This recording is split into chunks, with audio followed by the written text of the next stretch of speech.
going across the water and winning races. They've got really good right through the grades. It's really, really good for the sport.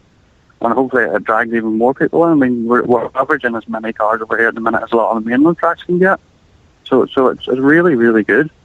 The sort of stuff we've sort of dreamed of for years. So, how do you rate your chances for the British then?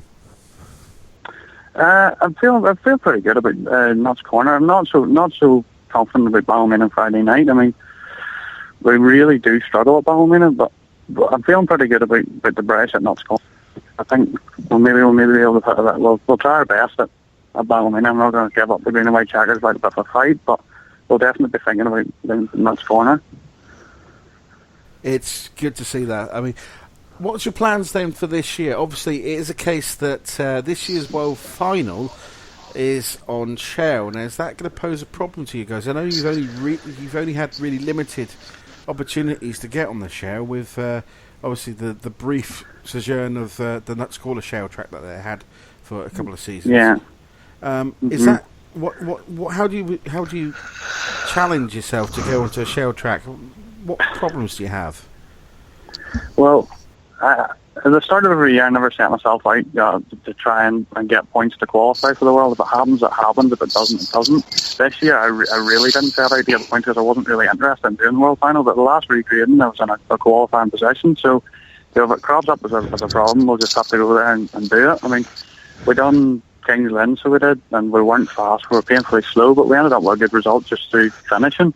So, if we qualify, we'll go and do it, but we'll certainly not be thinking about going there to win. The Dutch can go and compete because they have shield racing, but we're back to being token entries when it comes to a shield World Final. I think that's the situation for the Scots and the West Country too. Yeah, sadly, we do have the occasional racer that goes on show. I mean, the Scots now have obviously Chris Burgoyne, Dennis, and obviously George that do the shell racing.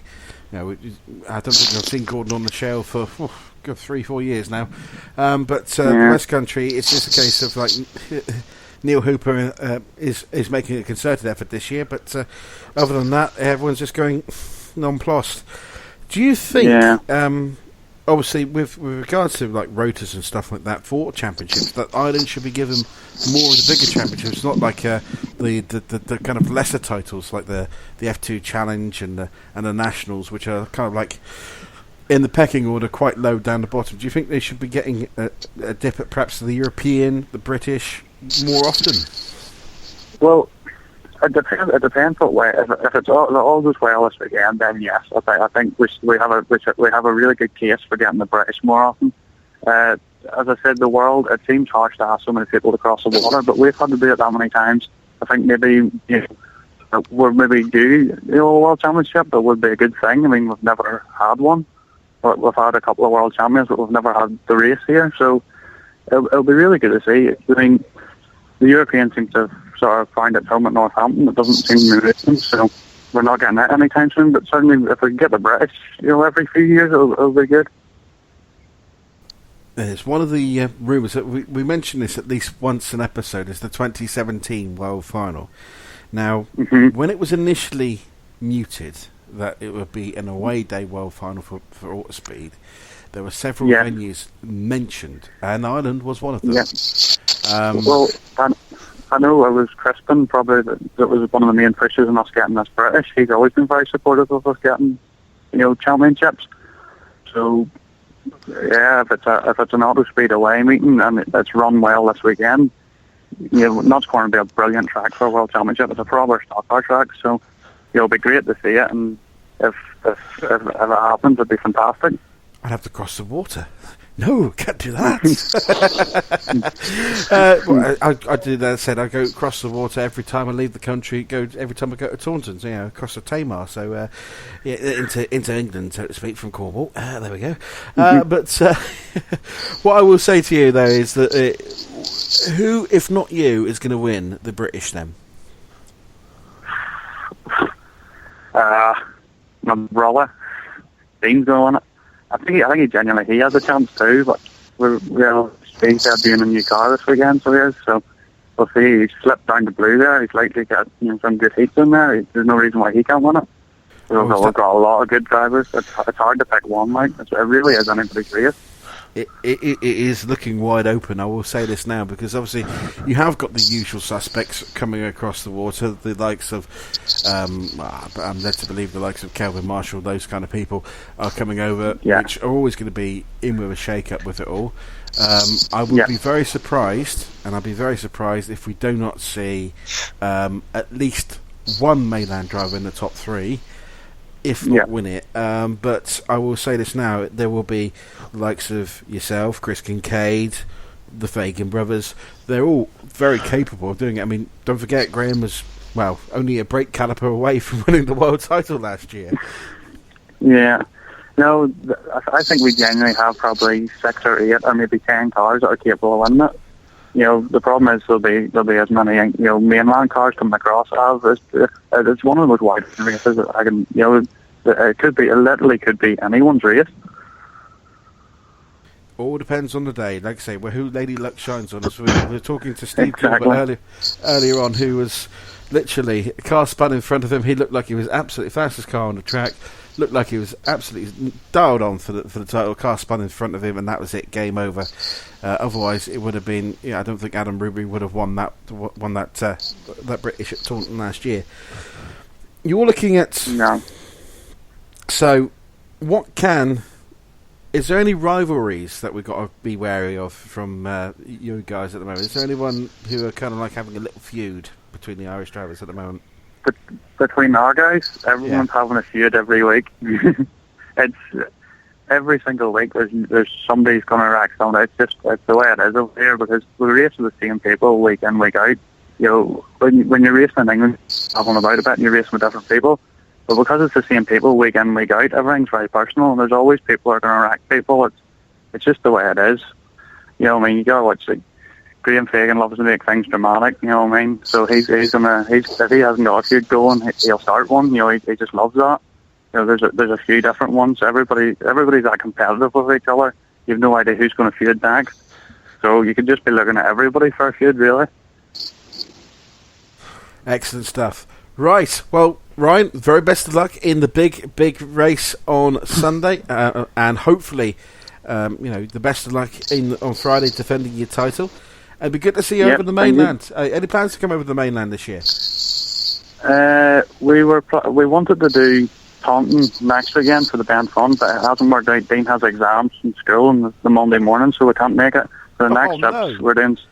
I know, it's ridiculous, isn't it? So we're doing Skegness and Northampton at the start of July, and then we're hoping to do Hennisport at the start of August as well. So we'll just see how it goes. Well, it'd be great to catch up with you at some point this year, and it'd be good to share a bevy or two with you. So all the best of that, and thanks for coming on the show tonight, Ryan. Thank you for having me on the show. No problem. All the best. Thank you, Night. Cheers. All right, bye. Cheers. Ryan McCrory there. NI 944, as I seem to remember. I'll tell you what, this is being one of the busiest shows for messages coming in on Spreaker today. Brendan Byrne has said, good luck to Connor Hughes this weekend at the British. That's 929 for you train spotters out there. And here's another quiz question posed by David Park. Now, this is, who is the longest serving promoter within Brisker? The longest serving promoter within Brisker.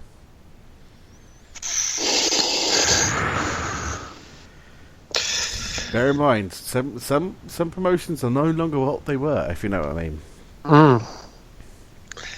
Well, you could answer that in several ways, couldn't you? Exactly. See, I would put a hand up and say us, but some people would say no. It's not under you've changed promotion. Borthwick and Rennie from McDougall, isn't it? Yep. So, technically, you could say... Our promotion, Ian Thompson, longest serving. That's the one. He's the winner. Yep. Yes, Ian Thompson Sr. is the longest serving promoter in Briskerland. There you go, because ever since Nuts Corner opened, some 25 years ago, I'm led to believe, he's been the promoter of Nuts Corner. From day one of Nuts Corner. For day one. Nuts Corner Raceway, day one, Ian Thompson's been the promoter. So, looking at it now, I mean, I know that's probably about over the longest service would probably be Jerry Dommett, who was promoter for, good Lord, since the inception to 98 when he died. Same for Trevor Redmond, from inception to 97. But then, Crispin and Andrew now are getting on to nearly 20 years of promoting. Graham Bunter also the same, 15 years. I don't think he'll make 20 though, because obviously, I think, like I say, Graham is now.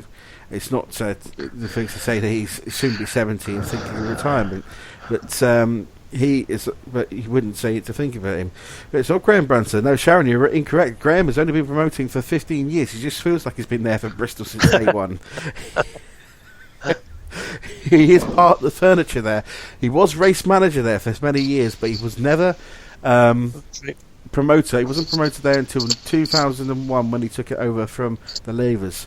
So there you go, Sharon. You've been corrected on that matter. But so Graham's only been promoted for 15. So Ian Thompson Senior is the longest serving promoter, but has had the least big meetings. I was wondering when you were going to come in with that. Yeah, but there you go. That's David Park's words, not mine, ladies and gents. Well, they have an opportunity this weekend to change that, don't they? So indeed. So an opportunity deserved. And let's hope that, like I said, I would love to go over and see a world final, Irish style, because that could be a holiday for me. That could be a nice little week in Ireland. Drunken holiday. Well, no, because I keep on meaning, I must go to Ireland. And as a history buff and the rest of it, Ireland is great for that kind of nonsense, and I did it all in A-level, so I just want to go down, a couple of the hot spots and all that kind of nonsense as well, and go into the Titanic Museum and all that kind of nonsense. So that's my kind of goal on that one. But guess, Nathan was only a twinkle in his mother's eyes when Ian started. Probably not even that. How old are you, Nathan, by the way? 19. 19. Well, not even that, exactly, yeah. Yep. Probably a twinkle in your grandmother's eye. There we go. So that's the current situation on that one. Brilliant. So, what else? Who have we got booked in for the British Championship, and how many have you got? That's the next question. Well, confirmed so far we have 45 booked in. That's confirmed. A few provisional bookings. Gordon Moody's provisionally booked in. Hasn't he got a wedding on Friday, hasn't he? Something like that, isn't it? It's a wedding he's got on Friday, someone was saying. Yeah, that's right. He said that was an issue that may result in him not being able to come, but never know what might happen.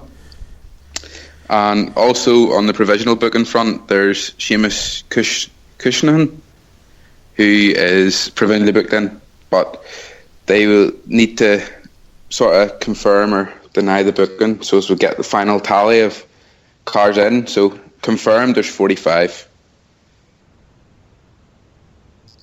That's a nice, easy number to split into heats then, isn't it? Well, 3 lots of 9, 27 car heats. 5 lot 5 groups of 9. I've got a nice little spreadsheet that'll work that out for you. There you go. Oh, there's a certain person behind the scenes who'll have that all sorted out well in advance. Well, not just that. It's a case of totting up the points after it. Because I remember last year there's a video on my personal Facebook page of me doing the grid at 5 o'clock in the morning in the obviously camping over at Taunton with a slight hangover. Had a few beverages, and I could never sleep at Taunton. I always have to clear the head. I only had a couple to drink, so it was only like a couple of cans.